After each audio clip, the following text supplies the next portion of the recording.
ఇంత అందాన్ని మెయింటైన్ చేయలేకపోతున్నానబ్బా. రోజు రోజుకి అందం పెరిగిపోతావు. నాది దిష్టి తీయించుకోవాలా? బొగ్గుతో తీసుకో. ఎవరు రాజా? బీరు అని మాట్లాడుతున్నాను. అన్నా ఏమైందమ్మా? బీరువా మాట్లాడుతున్నది? మనకుండే సమస్య చాలదన్నట్టు దాందేమంట సమస్య. నా సమస్యలతో పోలిస్తే అసలు మీరంతా ఒక సమస్యలేనా? నీకేం సమస్యలు ఉన్నాయే?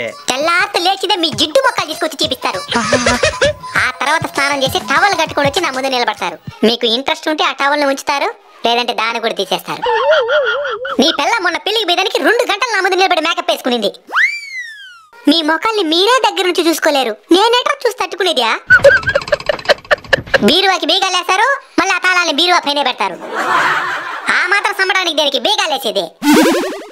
అవును, బొట్లు మీ పిల్లల్ని పెట్టుకోవాలి కానీ దాన్ని తీసి నాకెతికిచ్చేదేంద్రా?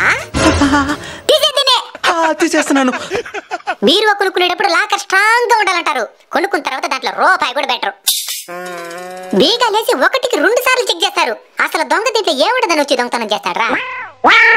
పనికి మళ్ళీ పంచులు సిరిపిన సేవ తప్ప దీంట్లో ఏముండాయే? ఇప్పుడేం చేయమంటావు? ఏదైనా పనికి పోయి కష్టపడి 4 రాళ్ళు సంపాదించి నా లాకర్లు అయ్యాడ్రా ఎదవల్లారా.